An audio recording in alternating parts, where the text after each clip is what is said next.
Hello বন্ধুরা, আমরা আমাদের সিরিজ কন্টিনিউ করছি। এর আগে ১২০ খানা কোশ্চেন আমরা অলরেডি কভার করে ফেলেছি। আজকে ১২১ থেকে ১৪০ নম্বর কোশ্চেন করব এবং প্রত্যেকটা প্রশ্ন কিন্তু পরীক্ষায় রিপিট এসেছে। আমাদের টার্গেট আপকামিং আরআরবি, এনটিপিসি পরীক্ষাকে টার্গেট করে আমরা জেনারেল অ্যাওয়ারনেস বা জিকে প্র্যাকটিস করছি। ঠিক আছে? আজকের প্রথম প্রশ্ন ১২১ নম্বর প্রশ্ন। তোমরা যারা মিস করে গেছো তারা কিন্তু প্লে লিস্টে গিয়ে ১২০ খানা কোশ্চেন কভার করে আসবে। আজকে ১২১ থেকে শুরু করছি। ক্যালসিয়াম হাইড্রোক্সাইডের দ্রবণের সাধারণ নাম কি? ক্যালসিয়াম হাইড্রোক্সাইড দ্রবণের সাধারণ নাম কি? Lime water, diet soda, salt solution নাকি ভিনিগার?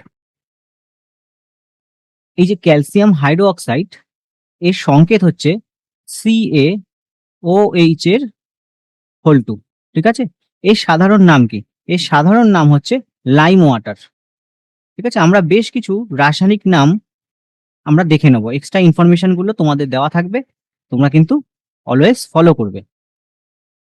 দেখো, এক্সট্রা ইনফরমেশন দেখো, কস্টিক সোডা, কস্টিক সোডার রাসায়নিক নাম দেখো সোডিয়াম হাইড্রোক্সাইড। ফিটকিরি, এর রাসায়নিক নাম দেখো শোধক পটাশিয়াম অ্যালুমিনিয়াম সালফেট। জিপসাম, শোধক calcium sulphate. Baking powder, sodium bicarbonate. কলিচুন, ক্যালসিয়াম হাইড্রোক্সাইড। এই যে একে কলিচুনও বলে কিন্তু, CaOH এর হোল 2। পোড়াচুন, calcium oxide. কাপড় কাচার সোডা, সোডিয়াম কার্বনেট। দেখো, এগুলো হচ্ছে রাসায়নিক নাম, তোমরা মনে রাখবে, এক্সট্রা ইনফরমেশন হিসাবে তোমাদের কিন্তু কাজে দেবে। চলো, নিম্নের কোন শিলাকে সমস্ত শিলার জনক বলা হয়? নিম্নের কোন শিলাকে সমস্ত শিলার জনক বলা হয়? পাললিক শিলা, আগ্নেয় শিলা, রূপান্তরিত শিলা নাকি কোনোটিই নয়? দেখো, সমস্ত শিলার জনক বলা হচ্ছে আগ্নেয় শিলাকে। আগ্নেয় শিলাকে সমস্ত শিলার জনক বলা হচ্ছে। আর এই আগ্নেয় শিলার কয়েকটা উদাহরণ তোমাদের জেনে রাখো, পরীক্ষায় কিন্তু আসে। ব্যাসাল্ট,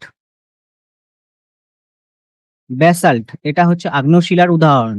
গ্রানাইট, এটাও আগ্নেয় শিলার উদাহরণ। ঠিক আছে? Basalt, granite.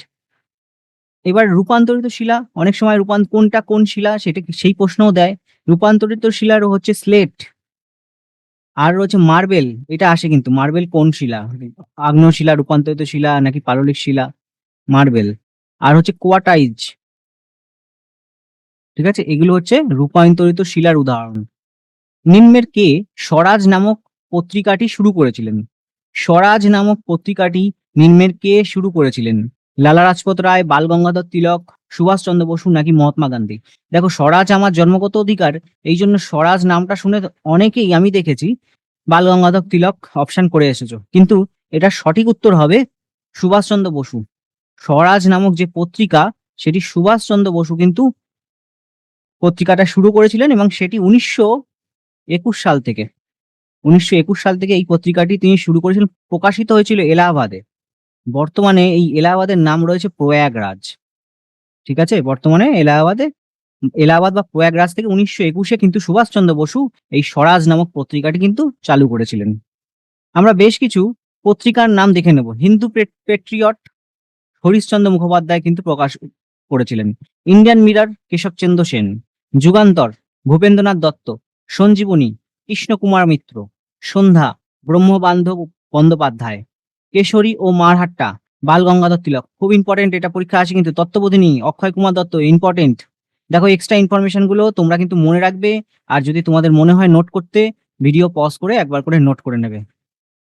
লীলা স্যামসং কোন নৃত্যের সাথে যুক্ত? কথাকলি, ওডিসি, ভারতনাট্যম নাকি কুচিপুড়ি?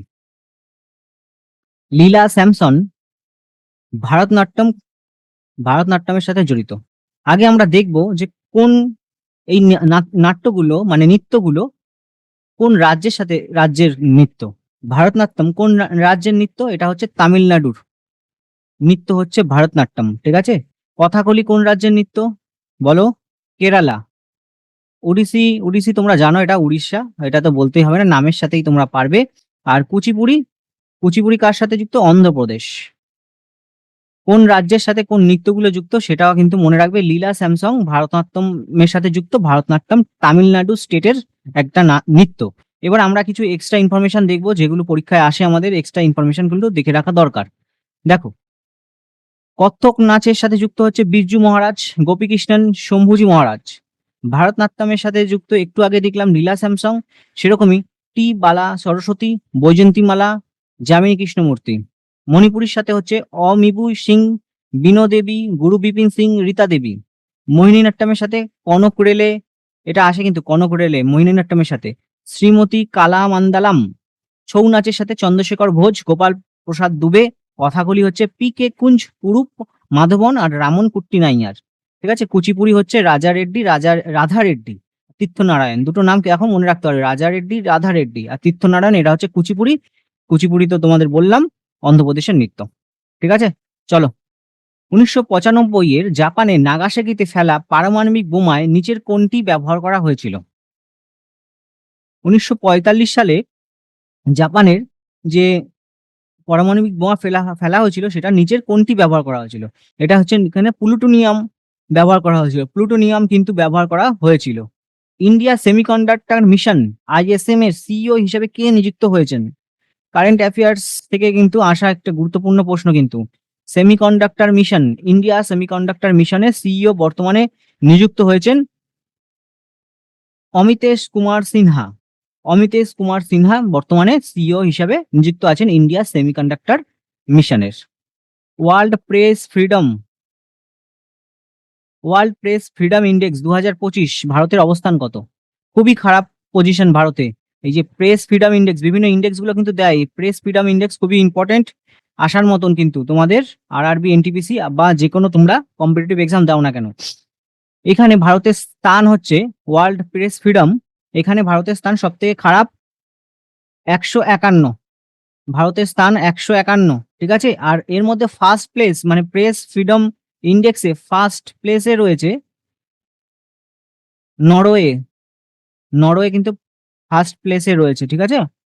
আর ভারত 151 পজিশন হোল্ড করছে। কোন বছর ভারতের গভর্নর জেনারেল পদের বদলে ভাইসরয় পদের সৃষ্টি করা হয়? গভর্নর জেনারেল পদের বদলে ভারতের ভাইসরয় পদ সৃষ্টি হয় 1858 সালে। আর ভারতের প্রথম ভাইসরয় ছিলেন লর্ড ক্যানিং। 1942 সালে কোন দিন ক্রিপস মিশন ভারতে পৌঁছান? 1942 সালে ক্রিপস মিশন কোন দিন ভারতে পৌঁছান? এই ক্রিপস মিশনের যিনি হেড মানে ক্রিপস মিশন যিনি প্রতিনিধিত্ব করছেন তিনি হচ্ছে স্ট্যাফোর্ড ক্রিপস। স্ট্যাফোর্ড ক্রিপস উনি হচ্ছে এই ক্রিপস মিশনের কিন্তু প্রতিনিধিত্ব করছিলেন বা ক্রিপস মিশন লিড করছিলেন স্ট্যাফোর্ড ক্রিপস। আর 23শে মার্চ 1942 সালে তিনি ভারতে এসে পৌঁছান, সেটা ক্রিপস মিশন। আর একটা জিনিস, গান্ধীজি গান্ধীজি এই ক্রিপস মিশনকে কি বলেছিল এটা কিন্তু আসে, গান্ধীজি বলেছিল post dated check, post dated check, post dated check বলে উল্লেখ করেছিল গান্ধীজি, ঠিক আছে। ক্রিপস মিশনের প্রতিনিধিত্ব করছিলেন স্ট্যাফোর্ড ক্রিপস। 1942 সালে 23শে মার্চ আসেন আর গান্ধীজি পোস্ট ডেটেড চেক বলে উল্লেখ করেছিলেন, ঠিক আছে, ক্রিপস মিশনকে। পুরী থেকে ফুল ফোটা কি ধরনের চলন? ট্রপিক চলন, ট্যাকটিক চলন, ন্যাস্টিক চলন নাকি কোনোটিই নয়? পুরী থেকে ফুল ফোটা হচ্ছে ন্যাস্টিক চলন। আমরা বেশ কিছু ইনফরমেশন দেখব, এই যে কোনটা কোন ধরনের চলন এটার প্রতি আমরা একটা ইনফরমেশন দেখব। দেখো, ন্যাস্টিক চলন কাকে বলে?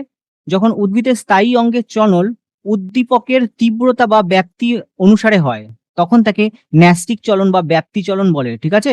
এই এর একটা উদাহরণ হচ্ছে যে পদ্ম ফুল তীব্র আলোতে ফোটে, এটা কিন্তু একটা ন্যাস্টিক চলন, এবং কম আলোতে বুঝে যায়, এটা ন্যাস্টিক চলনের উদাহরণ। কারণ আলোর তীব্রতা বা উদ্দীপকের তীব্রতা আর ব্যাপ্তি অনুসারে যে চলন হয় সেটা হচ্ছে ন্যাস্টিক চলন। তাছাড়া লজ্জাবতী গাছের পাতা স্পর্শ করলে সঙ্গে সঙ্গে পাতাগুলো বুঝে যায়, এটাও কিন্তু ওই ন্যাস্টিক চলন। এবার আলোর তীব্রতার প্রভাবে যে চলন হয় সেটাকে বলে ফটোন্যাস্টি চলন। ন্যাস্টিক চলনকে আবার ভাগ করা হয়, ফটোন্যাস্টি, কেমোন্যাস্টি, এরকম ভাবে ভাগ আছে। যেহেতু আলোর তীব্রতা প্রভাবে যে চলন হচ্ছে সেটাকে বলে ফটোন্যাস্টি, আর এই যে লজ্জাবতী গাছকে টাচ করছে তাই ওটাকে বলে সিসমোন্যাস্টি। সিসমোন্যাস্টি চলন সবই এই ন্যাস্টিক চলনের মধ্যেই পড়ছে, ঠিক আছে। ন্যাস্টিক চলনের সিসমোন্যাস্টি, ফটোন্যাস্টি, কেমোন্যাস্টি এরকম ভাবে আছে। চলো পরের প্রশ্ন দেখব। প্রশান্ত মহাসাগরের সর্ববৃহৎ দ্বীপ কোনটি? প্রশান্ত মহাসাগরের সর্ববৃহৎ দ্বীপ গ্রিনল্যান্ড, বারমুডা, নিউ গিনি নাকি ইস্টার আইল্যান্ড? প্রশান্ত মহাসাগরের সর্ববৃহৎ দ্বীপ হচ্ছে নিউ গিনি। গ্রিনল্যান্ডের পরে পৃথিবীর সর্ববৃহৎ দ্বীপ হচ্ছে গ্রিনল্যান্ড। গ্রিনল্যান্ডের পরে এই নিউ গিনি হচ্ছে পৃথিবীর সেকেন্ড বৃহত্তম দ্বীপ। ঠিক আছে, বৃহত্তম দ্বীপ সেকেন্ড বৃহত্তম দ্বীপ হচ্ছে এই নিউ গিনি। ঠিক আছে, ওয়ার্ল্ড বিশ্বের। ঠিক আছে, এই নিউ গিনি কোথায় পড়ছে? দক্ষিণ পশ্চিম প্রশান্ত মহাসাগরের মধ্যে অবস্থিত। নিউ গিনি যে দ্বীপটা দক্ষিণ পশ্চিম নিউ গিনি দ্বীপ দক্ষিণ পশ্চিম প্রশান্ত মহাসাগরে অবস্থিত। এর দক্ষিণ কিছুটা পূর্ব দিকের অংশ সেটা আবার ইন্দোনেশিয়ার সাথে কিন্তু যুক্ত। ঠিক আছে, প্রশান্ত মহাসাগরের সর্ববৃহৎ দ্বীপ হচ্ছে নিউ গিনি, মনে রেখো। মানবদেহের দীর্ঘতম অস্থির নাম কি? এটা সবাই পারবে আশা করি। মানবদেহের দীর্ঘতম অস্থির নাম হচ্ছে ফিমার। ফিমার হচ্ছে দীর্ঘতম অস্থি। আর ক্ষুদ্রতম যদি বলে সেটা হচ্ছে স্টেপিস। ক্ষুদ্রতম স্টেপিস এটা কোথায় থাকে? এটা হচ্ছে কানে থাকে। আমরা এক্সট্রা কিছু ইনফরমেশন দেখব। দেখো, মানবদেহের যেমন দীর্ঘতম অস্থির নাম পড়লাম, সেরকমই মানবদেহের বৃহত্তম পেশি হচ্ছে গ্লুটিয়াস পেশি। মানবদেহের সর্ববৃহৎ অন্তঃক্ষরা গ্রন্থি হচ্ছে থাইরয়েড। সর্বাপেক্ষা পাতলা ত্বক হচ্ছে কনজাংটিভা। সর্ববৃহৎ পৌষ্টিক গ্রন্থি যকৃৎ। সর্ববৃহৎ লসিকা গ্রন্থি প্লীহা। দীর্ঘতম স্নায়ু, মানবদেহের দীর্ঘতম স্নায়ু হচ্ছে সায়াটিকা নার্ভ। দেহের দীর্ঘতম কোষ স্নায়ু কোষ। মিশ্রগ্রন্থি অগ্নাশয়। দেহের কঠিনতম অংশ হচ্ছে দাঁতের এনামেল। দেহের ব্যস্ততম অংশ হচ্ছে হৃৎপিণ্ড। আর শরীরে ইনস্ট্যান্ট মানে তাৎক্ষণিক শক্তি যোগায় সেটা হচ্ছে লিভার। আর দেহের শক্তিশালী যে পেশি সেটা হলো চোয়ালের পেশি, সব থেকে শক্তিশালী পেশি। এক্সট্রা ইনফরমেশন গুলো কিন্তু মনে রাখবে, খুব ইম্পর্টেন্ট, এগুলো বহু পরীক্ষায় এসেছে। কোন ভিটামিনকে হরমোন রূপে গণ্য করা হয়? কোন ভিটামিনকে হরমোন রূপে গণ্য করা হয়? আমরা ভিটামিন ডি কে কিন্তু ভিটামিন হরমোন রূপেও গণ্য করি। ঠিক আছে, ভিটামিন ডি কে হরমোন রূপে গণ্য করা হয়। এক্সট্রা কিছু ইনফরমেশন দেখব, কোন ভিটামিনের অভাবে কি কি রোগ হয় আমরা একবার দেখে নেব। ভিটামিন এর অভাবে কি রোগ হয়? রাতকানা রোগ হয়, পরীক্ষায় আসে। ফিনোডার্মা রোগ হয়। ক্যারাটোম্যালেশিয়া এই নামটা কিন্তু আসলে তোমরা অনেকেই ছেড়ে আসবে, একটু মনে রেখো। ক্যারাটোম্যালেশিয়া এটাও ভিটামিন এর অভাবে হয়। এর রাসায়নিক নাম রেটিনল। ভিটামিন বি 1 বেরি এর অভাবে বেরি রোগ হয়। ভিটামিন বি 2 স্টোমাটোমাইসিস গ্লুসাইটিস এই রোগটা হয় ভিটামিন বি 2 এর অভাবে। ভিটামিন বি 3 পেলেগা রোগ হয়। বি 6 নিউরোপ্যাথি রোগ হয়। বি 7 ডার্মাটাইটিস স্কিনের যে রোগ সেটা হয়। ভিটামিন বি 12 এটা ইম্পর্টেন্ট কিন্তু, অ্যানিমিয়া বা রক্তাল্পতা দেখা যায় এই যে ভিটামিন বি 12 এর জন্য। আর ভিটামিন সি অ্যাসকর্বিক অ্যাসিড এর স্কার্বি রোগ দেখা যায়। ভিটামিন ডি ক্যালসিফেরল রিকেট রোগ হয়। আর বড়দের অ্যাস্টিওম্যালেসিয়া। ভিটামিন ইর অভাবে বন্ধ্যাত্ব রোগ হয়। আর কে এর অভাবে রক্তক্ষরণ হয়। ঠিক আছে, এক্সট্রা ইনফরমেশন ভেরি ইম্পর্টেন্ট। ফুসফুসের বায়ু কোন যন্ত্রের সাহায্যে মাপা হয়? ফুসফুসের বায়ু কোন যন্ত্রের সাহায্যে মাপা হয়? স্পাইরোমিটার। সঠিক উত্তর স্পাইরোমিটার। স্পাইরোমিটার দিয়ে ফুসফুসের বায়ু মাপে। আমরা এক্সট্রা আরো কিছু ইনফরমেশন দেখে নেব, কোন কোন যন্ত্রের সাহায্যে কি জিনিস মাপা হয়। বৃষ্টিপাত মাপা হয় রেইন গেজের সাহায্যে। পেরিস্কোপ দিয়ে কি দেখা হয়? চোখের সমতল থেকে উঁচুতে অবস্থিত কোনো বস্তুকে দেখা যায় পেরিস্কোপ যন্ত্রের সাহায্যে। ভিস্কোমিটার দিয়ে কি মাপা হয়? সান্দ্রতা মাপা হয় ভিস্কোমিটার দিয়ে। ল্যাক্টোমিটার দিয়ে কি মাপা হয়? দুধের আপেক্ষিক ঘনত্ব মাপার যন্ত্র হচ্ছে ল্যাক্টোমিটার। ম্যানোমিটার কি মাপে? গ্যাসীয় পদার্থের চাপ মাপার যন্ত্র হচ্ছে ম্যানোমিটার। আর রিফ্র্যাক্টোমিটার এটা হচ্ছে প্রতিসারাঙ্ক মাপার যন্ত্র হচ্ছে রিফ্র্যাক্টোমিটার। ঠিক আছে, এক্সট্রা ইনফরমেশন রইলো। ক্লাসটা তোমাদের কেমন লাগছে একটু কমেন্টে জানিও। আর ভালো লাগলে অবশ্যই লাইক করে দিও আর সাবস্ক্রাইব করে নিও। কোন শিল্পকে উদীয়মান শিল্প বলে? বহুবার পরীক্ষায় এসেছে কিন্তু, খুবই ইম্পর্টেন্ট। কোন শিল্পকে উদীয়মান শিল্প বলে? পেট্রোরাসায়নিক শিল্প বা এইটাকে কিন্তু উদীয়মান শিল্প বলে, পেট্রোরসায়ন শিল্প। জাতীয় এইডস গবেষণা কেন্দ্র কোথায় অবস্থিত? পুনে, নিউ দিল্লি, চেন্নাই নাকি হায়দ্রাবাদ? জাতীয় এইডস গবেষণাগার পুনেতে অবস্থিত। আমরা আরো কিছু ইনফরমেশন দেখব, কোন বিভিন্ন গবেষণা কেন্দ্র কোথায় অবস্থিত সেটা একবার দেখব। ভারতীয় কৃষি গবেষণাগার নিউ দিল্লিতে অবস্থিত। ধান গবেষণাগার কটকে অবস্থিত। আলু গবেষণাগার সিমলায় অবস্থিত। আখ গবেষণাগার কোয়েম্বাটুরে। তামাক গবেষণাগার রাজা মন্দিরে, এটা কিন্তু পরীক্ষায় এসেছিল। সড়ক গবেষণাগার নিউ দিল্লি, এটাও আসে।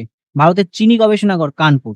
ঠিক আছে, এক্সট্রা ইনফরমেশন গুলো, গবেষণা কেন্দ্র কোথায় কি আছে সেটাও তোমাদের রিভিশন করার জন্য কিন্তু ইনফরমেশন গুলো তুলে রাখছে এক জায়গায়। জাতীয় অলিম্পিক কমিটির সদর দপ্তর কোথায়? জাতীয় অলিম্পিক কমিটির সদর দপ্তর কোথায় অবস্থিত? সঠিক উত্তর হবে সুইজারল্যান্ড। এবার বিভিন্ন কমিটি বা বিভিন্ন প্রতিষ্ঠানের সদর দপ্তর কোথায় আছে সে এক্সট্রা ইনফরমেশন হিসেবে সেগুলো দেখো। দেখো একটা প্রশ্নের সাথে কিন্তু আমি এক্সট্রা ইনফরমেশন অনেক নিয়ে আসছি, যাতে তোমাদের কিন্তু একটা কোশ্চেনের সাথে সাথে বাকি এক্সট্রা গুলো কিন্তু কভার হয়ে থাকে, রিভিশন হয়ে থাকে। ইউএনডিপি এর সদর দপ্তর নিউ ইয়র্ক। জাতিসংঘের সদর দপ্তর নিউ ইয়র্ক। সিআইএ এর সদর দপ্তর ভার্জিনিয়া। সার্ক সার্ক আসে সার্কের সদর দপ্তর নেপালের কাঠমান্ডু। ইউরোপিয়ান ইউনিয়নের সদর দপ্তর হচ্ছে ব্রাসেলস। ঠিক আছে, আন্তর্জাতিক অলিম্পিক কমিটির তো বললাম সুইজারল্যান্ড, আর বাকি এক্সট্রা ইনফরমেশন রইল। সংসদে জিরো আওয়ার ব্যবস্থা কোন বছর গ্রহণ করা হয়? সংসদে জিরো আওয়ার ব্যবস্থা কোন বছর গ্রহণ করা হয়? 1962 সালে কিন্তু এই সংসদে জিরো আওয়ার কিন্তু প্রথম গ্রহণ করা হয়েছিল। 1962 সালে, এটা দুপুর 12টার সময় কিন্তু বলা হয়। 12টার পর থেকে কিন্তু এই জিরো আওয়ার হয়, আর প্রত্যেকজন যে সদস্য থাকে তাদের 3 মিনিট করে কিন্তু বলার সময় থাকে। 3 মিনিট করে, যেখানে সরকার পক্ষের অনেক কাজের প্রশ্ন কিন্তু বা সরকার পক্ষের কাছ থেকে জবাবদিহির জন্য কিন্তু এই জিরো আওয়ারে উপস্থাপন করা যায়। যাই হোক, বার্ধক্য সংক্রান্ত বৈজ্ঞানিক গবেষণাকে কি নামে পরিচিত? 139 নম্বর প্রশ্ন, বার্ধক্য সংক্রান্ত গবেষণা কি নামে পরিচিত? জেরন্টোলজি। বার্ধক্য সংক্রান্ত গবেষণা জেরন্টোলজি নামে পরিচিত। আমরা এক্সট্রা ইনফরমেশন এনেছি, দেখো কোন কোন গবেষণা কি নামে পরিচিত, এক্সট্রা কিছু দেখে নাও। মরফিওলজি হচ্ছে অঙ্গ সংস্থান নিয়ে গবেষণাকে বলা হয় মরফিওলজি। জ্যোতির্বিজ্ঞান নিয়ে গবেষণাকে বলা হয় অ্যাস্ট্রোনমি। স্নায়ুতন্ত্র নিয়ে যদি কেউ গবেষণা করে সেটাকে বলে নিউরোলজি। চামড়া বা স্কিন, সেটা ডার্মেটোলজি। প্রত্নতত্ত্ব আর্কিওলজি। অ্যাপোলজি হচ্ছে নৃতত্ত্ব। আর মাইক্রোবায়োলজি হচ্ছে অণুজীব নিয়ে গবেষণা করা, সেটা হচ্ছে মাইক্রোবায়োলজি বলে। ঠিক আছে, আজকের ক্লাসের শেষ প্রশ্ন, গান পাউডারে প্রধানত কি উপাদান থাকে? গান পাউডারে প্রধানত কি উপাদান থাকে? Potassium nitrate, calcium sulphate, lead sulphate নাকি জিঙ্ক সালফেট? সঠিক উত্তর হচ্ছে পটাশিয়াম নাইট্রেট। পটাশিয়াম নাইট্রেট হচ্ছে গান পাউডারের প্রধান উপাদান। দেখো, এই ছিল আজকে 20খানা এমসিকিউ কোশ্চেন। প্রত্যেকটা কোশ্চেন কিন্তু খুবই গুরুত্বপূর্ণ, এবং আমি কিন্তু প্রিভিয়াস ইয়ারের কোশ্চেনও এর ভেতরে রেখেছি, যে এগুলো কিন্তু কমন আসে। ক্লাস কেমন লাগলো সেটা তোমরা কমেন্টে জানিও। ভালো লাগলে লাইক করবে আর আমার চ্যানেলকে সাবস্ক্রাইব করে নেবে। চলো, দেখা হবে অন্য কোনো ভিডিওতে।